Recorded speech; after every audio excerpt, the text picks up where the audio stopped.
EE Abdi, and I'm glad to have you again.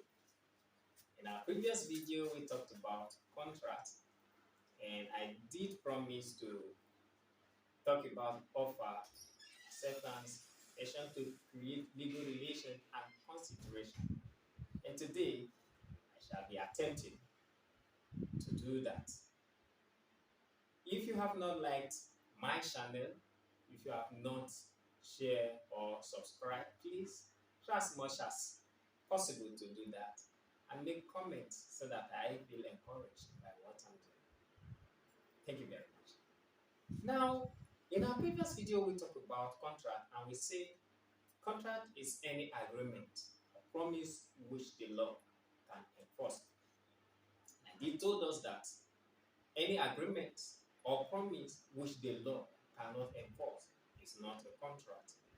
And I also told us that for there to be a valid contract, there must be offer, there must be an acceptance, there must be consideration, there must be intention to create legal relations.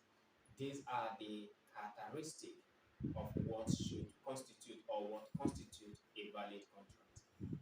Now to talk about offer, I did told us the other time that offer is a definite undertaking by a party to another person who will be binded by his undertaking should the party to whom such undertaking or promise is made accept his undertaking based on the term of that undertaking.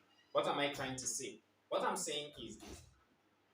Offer is a definite promise or undertaking by a party called the offeree to another party called the offeror rather, to another party called the offeree, who, when the offeree accepts that particular promise or undertaking, he will be binded by that undertaking that he has made based on the term of the contract.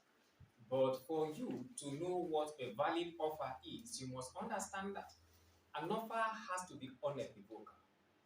An offer has to be certain, it has to be definite, it has to be without any form of ambiguity, just so that you will not mistake invitation to tender, invitation to trade for an offer. We will be discussing about invitation to trade shortly. Now, when you have had an offer made to you based on certain terms and conditions, and you accept the offer, your acceptance also has to be what? Clear, has to be definite, has to be precise, and has to be without any form of confusion. Because once you made an acceptance in ignorance, it cannot be called a valid acceptance of the offer. Now we talked about consideration. So earlier mentioned, for there to be a valid contract, there must be offer, there must be acceptance, there must be consideration, and there must be intention to create legal relations.